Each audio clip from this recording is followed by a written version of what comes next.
Hello guys! So, kumusta kayo? Ang tagal ko na palang hindi nag-vlog, mga 1 week na din ata.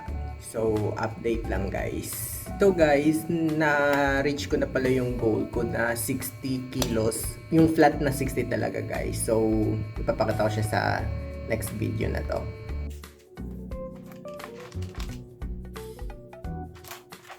So, yung video pala na to guys, isi-share ko lang yung aking weight loss journey experience. So guys, nag-prepare pala ako dito ng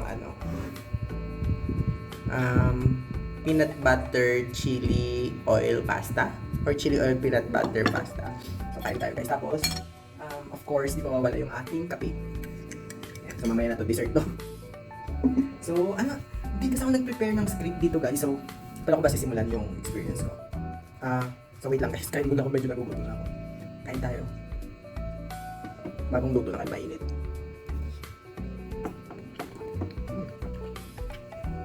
So, mukbang na pala to. So guys, yun yung yung pawis ko. Excuse my pawis guys. So, ano ba yung mga experience ko sa weight loss? So, kung ito total guys, parang 2 months and a half month ako nag-diet at saka nag-exercise. So start natin guys. So dati pa talaga ay sige. Nag-try na ako ng mga ibang diet. Na-try ko na din actually yung intermittent fasting guys, na ang ginawa ko noon 16 hours na ako nag-start mag-fast kasi pwede kang mag intermittent fasting ng may mga window hours ka na pwede kumain, like 12 hours, 14 hours, or 16 hours, or 18 hours, or 20 hours na hindi ka kakain, naka-fast ka lang noon. Tapos yung natirang oras noon, yun yung window time mo na para kumain. So yun yung tinatawag natin na intermittent fasting. Guys, pakicorrect na lang ako kung mali. So yun, na-try ko na yun dati guys. Actually, para sa akin, effective siya. Kasi, ang ginagawa ko nun dati, magbe-breakfast ako ng alas 8. Tapos, 8, yung kain ko na nun guys, hanggang, sabihin natin 8 breakfast, so 9, 10, 11, 12. Pagka 12, lunch. Tapos, so 4 hours na yung lunch. Tapos, 1, 2, 3, 4.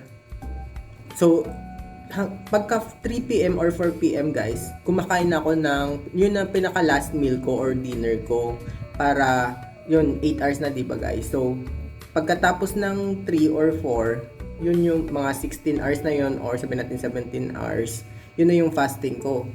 Yung na-try ko yun dati guys. Minsan nga guys, na-try ko din dati na parang, yung kain ko lang is hanggang lunch lang. Hindi na ako nagme-merienda or nagdi-dinner.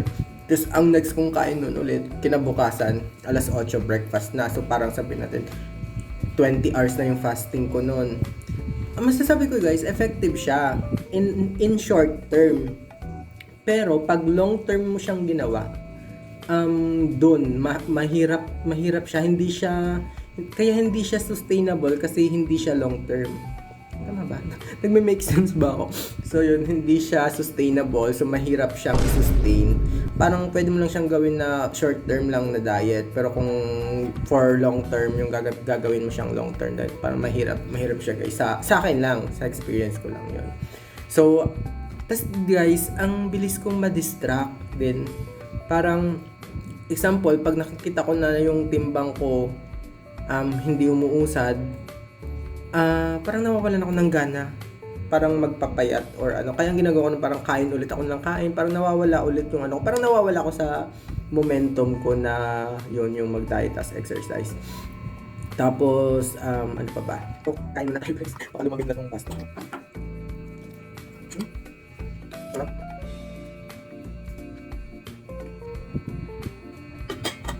Parang mali naman itong ginawa ko. Dapat nag-prepare muna ako ng script, di ba? Parang alam ko yung mga sasabihin ko diretso. Hindi yung kung saan yung naisip ko na idea, doon ako pupunta. My bad, sorry.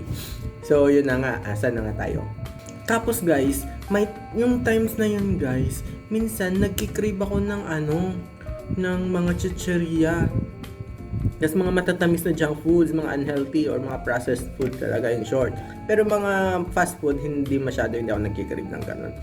So parang ang ending pa, lalo na yung movie, guys, yung nabanggit ko na ba dati sa vlog ko, parang nabanggit ko natin na parang yung nagtitrigger dati ng mga nung pag binge eat ko or overeating ko sa mga junk food is pag nanonood ako ng mga movie or nagmo-movie marathon ako, yun, natitrigger doon. So, may times guys na parang gusto ko manood, 'di ba lagi ako nanonood ng mga anime or movie. Lagi nati-trigger doon, tapos parang kakain ako ng mga junk food. Tapos alam ko naman after kong kumain nun parang magigilty ako. Tapos, yun, parang nawawalan ako ng gana na mag-diet ulit, hanggang sa parang guys, parang naging 2 months or 3 months ako na hindi nag-exercise, hindi nag-diet, as in normal. So, ipapakita ko naman sa next clip na to yung mga video ko naman na yung tumaba na ako.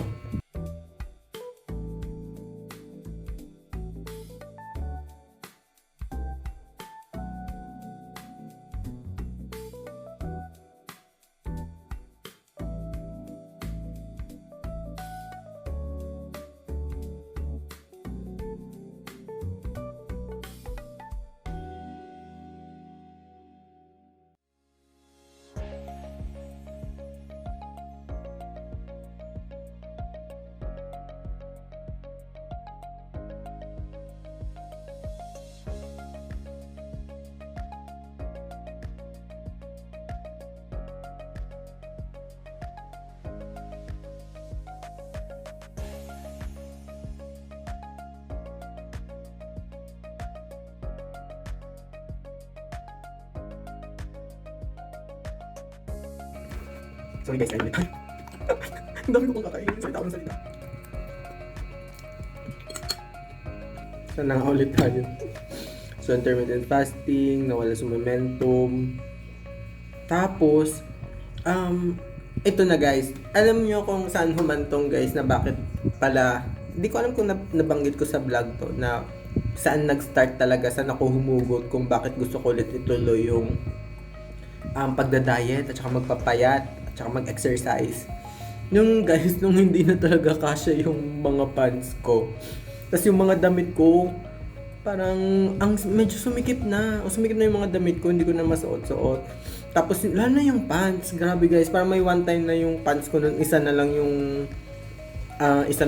kumasya, pero masikip pa rin siya.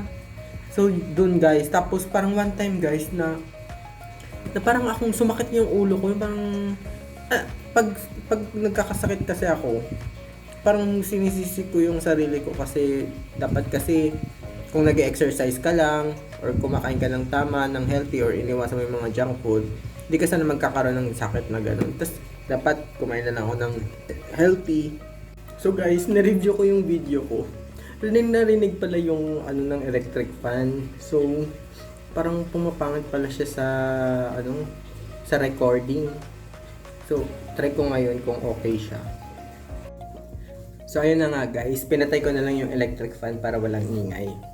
So balik tayo sa experience ko, sa weight loss experience. Yung pants, 'di ba din So yun talaga yung tapos pag nagkakasakit pala ako, yun yung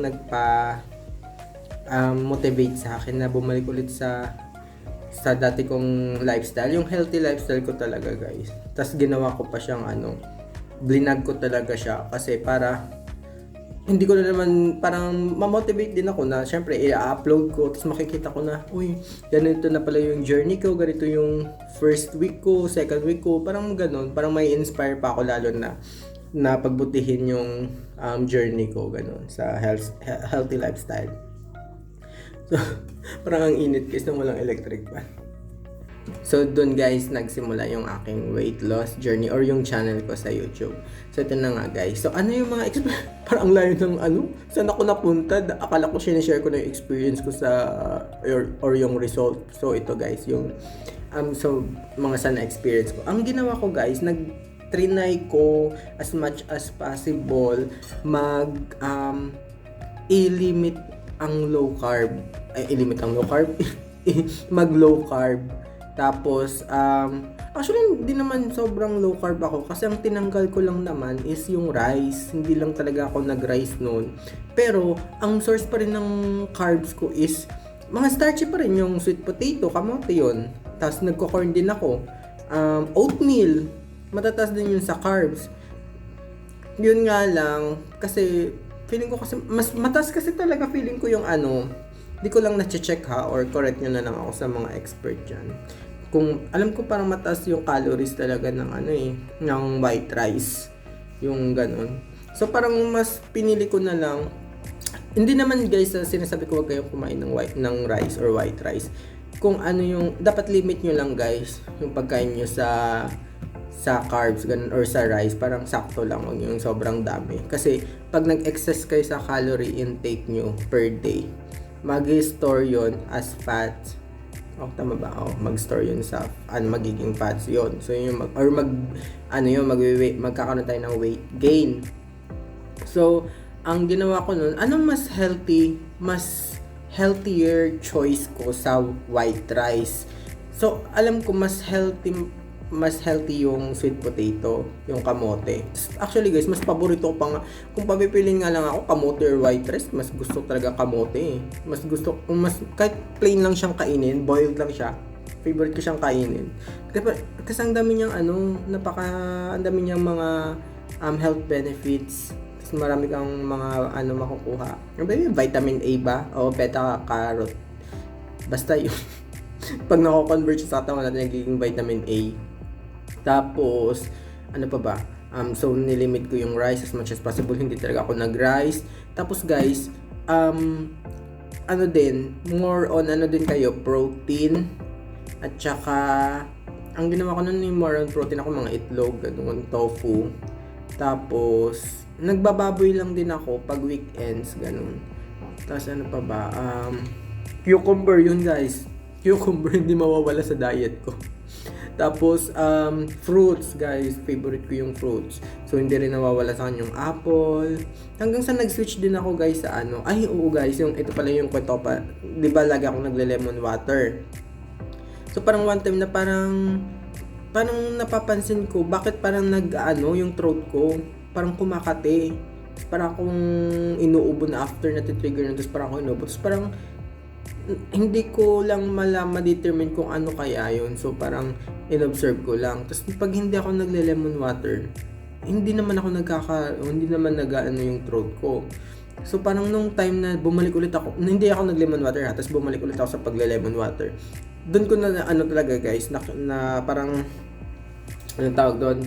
Parang napagtanto na yun nga talaga yung cause ay nagko-cause ng ng itchy throat, hanggang sa parang natitrigger ako na ubo na ako ng ubo, parang ganun. So tinigil ko yun. Actually, kaya lang naman ako nagle-lemon water para sa vitamin C, kasi wala akong masyadong pinagkukunan ng vitamin C. So nag-switch na lang ako sa pongkan or orange as vitamins, as source ko ng vitamin C. Tapos, actually self-diagnose ko lang yung nagko-cause ng yung lemon water, pero di ko pa yung napa-check up kung yun ba talaga. So for ngayon guys, wala naman na. Nung hindi na ako lemon water, wala naman na siyang cause. Hindi naman na siya nagpapa-trigger. So guys, ang malamig na tong pasta. Parang dami ata guys nung na-prepare ko na pasta. Akala ko gutom na gutom ako, pero nung maharating na ako, parang hindi naman ako nagutom.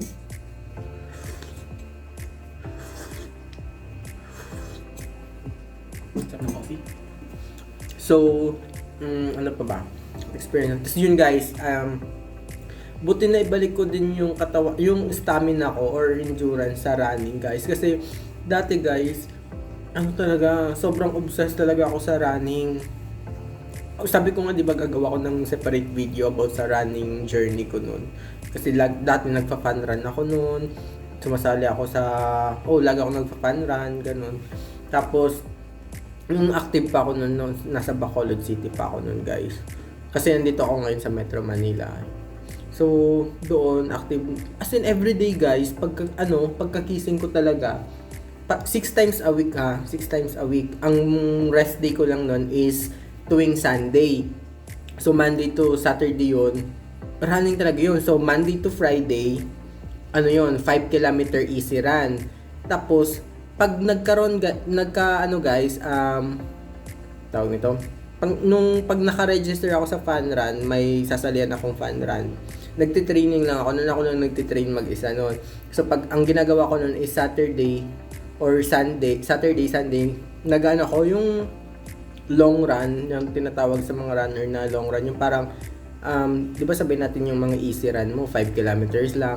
Pag long run kasi dapat, ang alam ko dapat gawin mo lang siya once a week lang para makapag-rest yung body mo. Kasi long run siya. So, ginagawa ko sa long run, 10 kilometer or 15 kilometer. Actually guys, nagawa ko na yung 21 kilometer sa long run ko. Kung alam nyo lang, equivalent ng 21 kilometer is half marathon na. Kasi yung full marathon is pumapatak siya ng 42 or 43 kilometer. Tapos nang dito na ako guys, nagtrabaho sa Metro Manila, year ano na yon, 2018, magto 2019 na yun guys November 2018 ako dito nag-start mag-work sa Metro.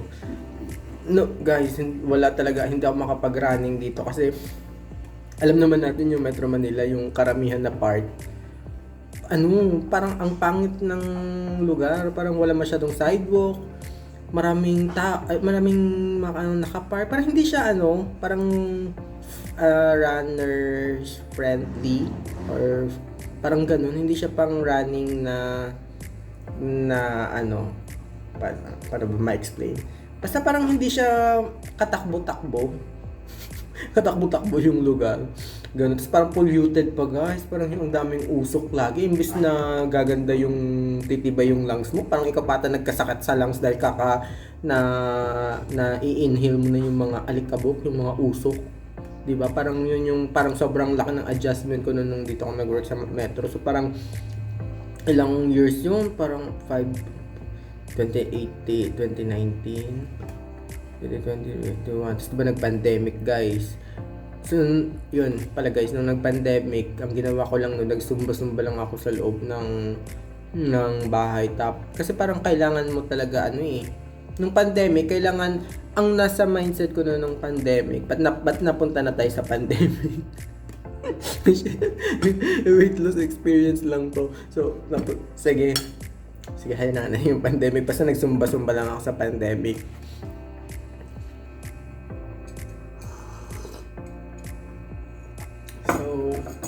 So, sana tayo ulit guys.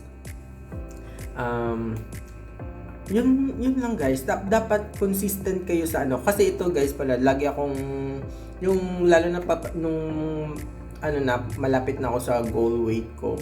Yung sinasabi ko sa'yo, parang ang laki ng adjustment ng katawan ko. Parang gumigising na ako ng maaga, parang yung mind ko at yung body ko gusto na nilang tumakbo guys. Parang ready na sila. Dati hindi naman ako ganun. Yung parang gusto ko pang matulog pagkagising ko. Kahit nga nag-a-alarm ako, gusto ko pang matulog. Pero guys, yung na-build ko na yung yung tawag ng body clock or yung habit, yun, parang gigisingin ka talaga ng katawan mo para mag-running na. Parang ganun. So parang ang ginawa ko, everyday ako nagra-running Monday to Friday. 5 kilometer din yun. Dito din yun guys. Nagawa ko na 5 kilometers din siya per day. Tapos, ano pa ba? Lalo yung nung mga second month ko guys, nag-incorporate na ako nung di ba mag-running ako sa morning. Pagdating ko dito galing office, maghanap ako niya, magpa-practice ako ng mga K-pop dance. K-pop dance lang guys, na parang, yung mga chorus lang naman yung sinasaya ko. So, malaking tulong pa yun, parang pagpawisan ka. Yoga guys, bumalik din ako sa yoga. Basta trinay ko lang yung mga dati kong ginagawa. Nagja-jump rope din ako, zumba, ganun. Pero guys, ito pala yung yung advice ko lang din guys sa inyo guys na gusto nyo, example, magpapayat din or parang naghahanap lang kayo ng motivation or inspiration. So guys, ang advice ko lang is, sa umpisa talaga guys, lalo na yung mga first week, second week, mahirap talaga siya. So, okay lang yun guys kung example, ma-off track kayo. Example, parang napagod kayo na ganun. Pero continue nyo lang guys, kahit sabi natin everyday guys 15 minutes, sabi natin 10 minutes lang or 15 minutes lang, mag-walking ka lang, ganun. At least parang nagiging active ka lang. Ganun, hanggang sa ma-build mo na yung hanggang sa magustuhan mo na, tapos ma-build mo na yung ano mo, stamina na hanggang umabot ka na, sabi natin ng 20 minutes per day, 25 minutes per day nag-exercise or running, exercise ganun, or 1 hour, ganun guys. Tapos guys, example, darating talaga yung mga cravings yung parang magki-crave ka sa mga, for example, ikaw nagki-crave ka ng fast food or nagki-crave ka ng mga chocolates, nagki-crave ka ng mga chicheria. Darating sa point guys na hindi mo mapigilan talaga kakain at kakain ka talaga guys, which is okay lang naman guys. Para sa akin sa opinion ko, okay lang naman. Basta wag lang kayong mawalan ng pag-asa na mag-start ulit tomorrow. Kasi sabi natin, sige, hindi kayo successful today kasi kumain kayo ng unhealthy. Ay, nag-exercise ako ng morning, ang healthy ng breakfast ko, ang healthy ng lunch ko, tapos ang healthy ng merienda ko. Tapos pagdating ng dinner guys, nag-crave ako ng chichirya, kumain ako ng mga chichirya, chocolate, mga ganun, or mga cake, or basta mga unhealthy. Parang ganun, nawawalan din ako agad ng gana noon parang nakakawala ng motivation. So ang ginagawa ko lang noon guys, isipin ko lang, okay lang naman. Parang kinabukasan, pwede ko pa ulit, basta tuloy lang ako. Parang ganun yung progress ko. Ngayon lang to. So bukas, pwede ko ulit, try ulit ako na same routine ulit na maging healthy. Maging healthy. So parang ganun hanggang sa, sabi natin mawawala. Pero alam ko guys, mawawala din naman yung mga cravings nyo pagkatapos ng parang pagkatapos ng mga umpisa, after ng mga first weeks yung ganun, mawawala paunti-unti yan mawawala guys. So don't worry. Pero kung yun na nga, kung hindi nyo talaga kaya, okay lang, kumain lang kayo ng kumain. Basta guys, continue nyo lang yung nasimulan nyo, yung journey nyo. Huwag kayong mag-stop na bukas ayoko na kasi kumain naman ako ngayon ng unhealthy, tataba ulit ako, wala ganun. Hindi guys, kasi pagka kinabukasan guys, ibang naman yun parang it's another day to start. Nagme-make sense ba guys? Basta yung ganong mindset lang guys, tapos yun, mag-exercise, tapos kumain ng tama, as much as possible guys, iwasan nyo yung mga processed food. Lalo yung mga ultra processed food pala guys, kasi yun yung mga unhealthy, tapos nagbibigay talaga sa atin ng mga sakit. Actually guys, kung nanonood lang kayo ng mga documentaries na isa talaga yung factor talaga yung mga ultra processed. I-search nyo na lang guys kung ano yung mga ultra processed or ano yung mga ultra processed foods. Yun, alam nyo, yun daw yung mga nagbibigay talaga sa atin ng mga sakit ngayon, mga cancer, siyempre obesity, diabetes, gano'n or So guys, hindi naman din ako nagfa-fat shame na taba niya, gano'n, or parang gano'n. Parang sensitive naman ang topic na to. Siyempre duman din naman ako sa tumaba guys. So hindi naman ako nagfa-fat shame. So parang ang point ko lang is dapat bigyan niyo rin ng guys, importance yung katawan nyo kasi guys, 'di ba? Yung body natin, bigay lang din 'yan nung nasa taas. So kailangan natin yun pangalagaan din. Hindi naman ibig sabihin 'di ba binigay yung nung nasa taas natin. Ano na lang gagawin natin sa katawan natin? Papabayaan na lang natin. 'Di ba? So, yun lang guys in my religious point of view. Pero kung hindi naman kayo naniniwala guys, okay lang naman. Di ko naman kayo guys pinipilit. So, yun guys. Iwasan as much as possible guys. Iwasan nyo din yung mga alak. Di ba? naging doktor. Alak, kung naninigarilyo kayo or vape. Guys, as much as possible, iwasan nyo yan. Lalo na ako guys. Ako talaga, to be honest. Ayoko talaga ng nakakaamoy ng usok usok ng sigarilyo or yung smoke na coming from the cigarettes. Grabe na bubuisit talaga, naiimbir na talaga ako pag nakakaamoy noon. Kasi alam niyo ba kung ano yung effect nun sa katawan natin? Guys, parang dami ba? Ang dami yung naluto. Kain na tayo.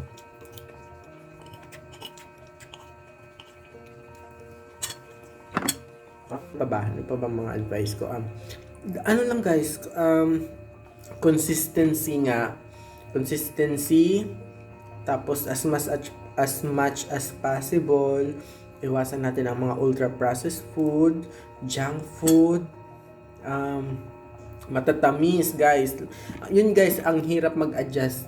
Nasasabihin lang na iwasan ang matatamis kasi ako guys, addict ako sa chocolates. Yun yung addiction ko, chocolates talaga guys. So may sweet tooth ako guys, 'di ba? Kung alam nyo, yung father ko is diabetic. So namatay siya sa complication ng diabetes. So doon siya tinamaan sa complication ng kidney. So 'di ba guys, parang sinasabi nga nila pag may kung ano yung sakit na daw ng yung sa family mo or parang namamana or na ba yun sa genes. Naalala ko talaga si Papa dati nung buhay pa siya. Ang healthy ng mga kinakain niya, tapos parang hindi ko siya nakikita na mga unhealthy yung mga kinakain. Siguro pag nasa nasa barko kasi doon siya nagtatrabaho. Doon siya nakakakain ng siguro ng mga unhealthy kasi hindi man naman siguro mga fresh lagi doon yung mga pagkain. Pero pag sa bahay talaga siya namin, ang mga healthy. Tas si Papa lagi pag umuwi yon, guys, nagja-jogging yun. Doon ako guys na doon ako nahilig, nag-start nung sumama ko kay Papa na mag-jogging kasi kailangan niyang i-maintain, 'di ba, sa diabetic person kailangan niyang i-maintain yung health niya. So doon ako na-start yun guys high school ako noon, 4th year high school. Nag-start na ako pero nawala yun nga guys, share ko lang, nawala si Papa 3rd year college na ako. So nung nawala si Papa ng 3rd year college na ako, doon pumasok yung pagiging health conscious talaga guys. As in, ako lang ata nung college na yun yung nagra-running everyday. Parang, hindi naman everyday, sabi natin 6 times a week. Parang parang yung iba, di ba, wala nang time mag-exercise or kasi puro study, puro ganyan, ganun. So ako guys, naglalaan talaga ako ng oras for exercise. Kasi, mahirap talaga dati. Parang iniisip ko parang ang hirap magkaroon ng sakit. So guys, parang ang dami ko natang nasabi na hindi naman related sa content ko or sa video na ginagawa ko. More water guys. Actually guys, ito iniinom ko guys na tubig per day is 3 to 4 liters. Yun yung minimum ako lagi ng 3 liters guys. Pero yun naman guys, yung 3 to 4 liters ko is distributed siya within the day.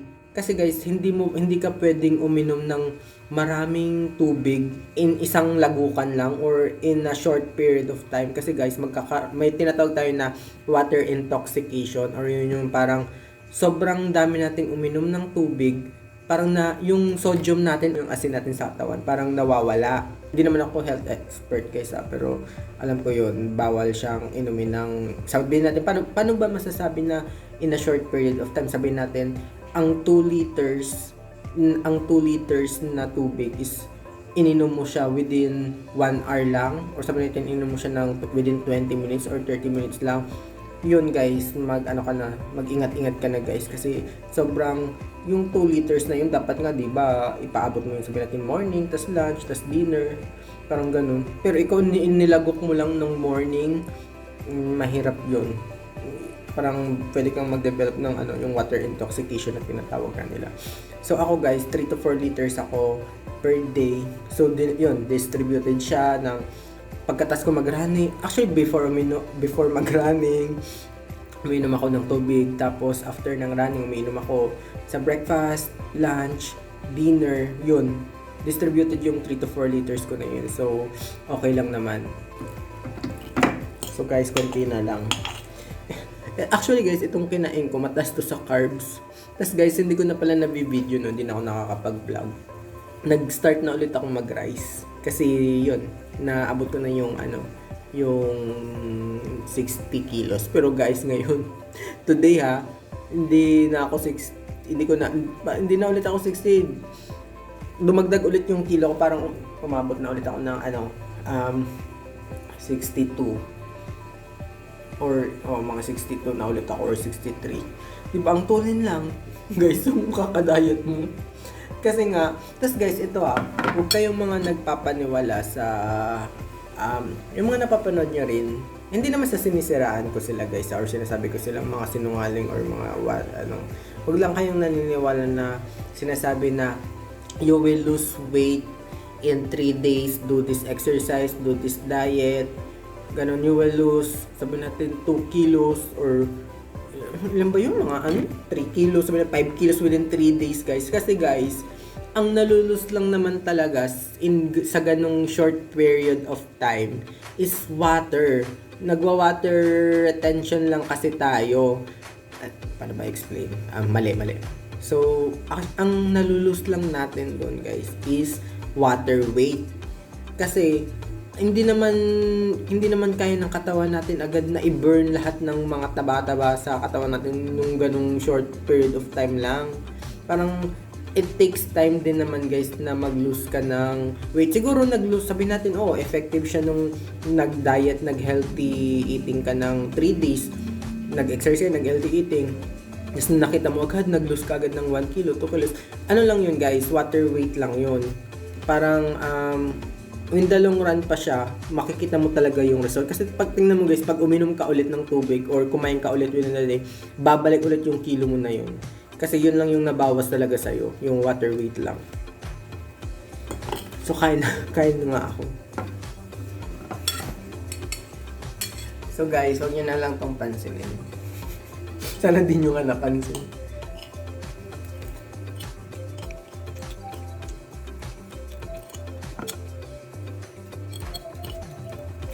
So ngayon guys, nasabi ko ba sa inyo guys na na-obsess ako dati sa sa running. Nagpa-fun run pa ako doon dati sa Bacolod. So ngayon guys, parang gusto ko na ulit dito i-try yung mag-fun run sa metro. Kaso medyo mahal nga yung registration nila. Parang 3K lang or 5K, umabot na ng 1,000. Diba? Alam nyo naman ako guys, cheapskate ako. sobrang frugal sa money. So, pero tinatry ko ngayon guys na pang mag-register. Ganon. So, tinatry ko ulit ngayon parang bumalik sa training na, magsasolo training lang ako na i-timer ko lang yung mga distance, kung ilang oras yung kailangan kong takbo, yung mga ganon. Parang yung gusto ko. Kaso, may paparating na bagyo guys, so parang ang hirap ngayon mag-training. Buti na lang kaninang morning, nakapag-running pa ako. Pero nung Monday, hindi na kasi umuulan. Bukas, Wednesday, so tingnan na lang natin kasi paparating pa lang yung bagyo nun. So guys, ubusin ko muna ito. Paubos na. So guys, ang masasabi ko lang sa inyo guys, kung nawawalan kayo ng gana or mahirap talaga kasi sa yung sa umpisa, yung start talaga yung pinakamahirap. So pag nasimulan nyo na guys, yun, tuloy-tuloy nyo lang guys. Tapos, guys, isipin nyo lang nakaya ko nga, diba? Ay, parang lamutan mga tao. Parang minsan siguro yung magiging deciding factor na lang dyan talaga guys is yung mindset nyo. Kung gusto nyo talaga magpapayat at sya maging healthy overall, diba, mag-exercise. Kasi sa panahon ngayon guys, diba, ang dami nang nade-develop ng mga ang dami ng mga sakit. Tapos parang pabata ngayon nagkakaroon ng mga cancer, ganun. So, ang magagawin natin sa panahon natin is, ingatan, parang tingnan natin yung health natin, di ba? Mag-exercise, ako kumain ng tama. Kasi guys, ito pa pala, inom na ako ng kape. Di ko maalala kung saan ko nabasa ba or nakita yun na para daw masabi na yung well-being ng isang tao is guys, lang daw guys pangatlo, pang-apat lang yung diet at saka exercise. Yung una talaga dyan guys is, yung una at saka pangalawa dyan guys is sleep at saka stress management. Kasi guys, kung wala din yung dalawang to, kung diet at exercise ka lang, hindi mo masasabi talaga na healthy yung katawan mo. Kasi sabi natin, nag-exercise ka nga, kumakain ka nga ng tama. 2 hours lang naman yung tulog mo, 3 hours lang naman yung tulog mo. Lagi ka namang stress. Diba? Hindi din ganun ka-healthy para sa isang tao yun. So, 4 talaga yun guys eh. Di ko alam kung ano yung una. Basta hindi naman siguro sila in order. Basta yung sleep, dapat 8 hours, 7 to 8 hours a day ang sleep. Stress management, dapat na-manage natin yung stress. Hindi tayo stress masyado. Tapos diet. Pag sinabing diet guys, hindi naman ibig sabihin pag sinabing diet is hindi ka nakakain, kunti lang kakain mo. Ang diet guys, pag titingnan nyo sa dictionary is kung ano yung kinakain ng isang tao. Parang ganun guys. Tsaka pang-apat is yung exercise. So yun talaga guys, yung apat na yun. So ano pa bang mga experience ko or mabibigay kong advice? Yun guys, ito pa pala, cheat day or cheat meal. So okay lang din guys actually mag-set kayo sa sarili nyo na example, magbibigay kayo ng isang araw, tatawagin yung cheat day or pwede rin cheat meal. Example, sabihin natin ilagay nyo sa kakain kayo ng healthy Monday to Friday. Tapos pagka Saturday or Sunday, sabihin natin sige dalawa na yung cheat day nyo. Cheat days na. So kakain kayo doon ng mga gusto nyong kainin. Yung parang nire-restrict nyo dati na hindi kainin. Okay lang din naman kainin nyo yung kainin nyo. Kumain kayo doon ng mga gusto nyo. Kasi hindi naman pag kumain kayo ng ganun is ulit mawawala yung progress nyo. Hindi naman ganun guys. Basta i-continue nyo ulit yung Monday to Friday nyo is kakain ulit kayo ng healthy. Kasi hindi naman ganun kabilis na dadagdag agad yung kilo nyo or dadagdag magiging fats agad siya ng ganun. So okay lang naman guys. Tapos yun ang sinasabi nga nila na pag nire-restrict, the more na nire-restrict mo daw yung sarili mo, sabi na is for example, nirestrict ko na hindi ako kakain ng fried chicken, Monday to Friday ako kakain ng fried chicken. So parang the more daw na nire-restrict mo, hindi ako kakain ng chocolate Monday to Friday. The more daw na nire-restrict mo yung sarili mo ng ganun, the more na bibigay ka talaga. Kakainin mo talaga yung mas more pa guys, mas mag-overeat ka pa talaga. Mas mapapadami pa yung makakain mo pag ganun guys. Pero sa akin guys, hindi naman siya, siguro iba-iba din talaga yung yung mindset ng tao, yung talaga ng tao. Kasi sa akin, marami akong ni-restrict actually. Marami akong ni-restrict na syempre mga unhealthy, mga chicheria, mga matatamis, mga chocolate, mga ultra processed. Nire-restrict ko yun Monday to Friday. Tapos, kakain lang ako nun guys. Or kahit nga minsan siguro Saturday, Sunday, kung nakikita nyo mga vlog ko, parang hindi naman mga chicheria lang siguro yung yun lang. Pero yun lang, parang yun lang yung ni-restrict ko guys. So hindi naman ako masyadong nag-overeat. Ay hindi, oo, tama. Nung ni-restrict ko, naubos ko nga yung isang diba? Yung isang chicheria na so kaka-restrict ko. So yun lang siguro yung pinaka overeat. Nung ni-restrict ko yun, so naubos ko yung isang bag.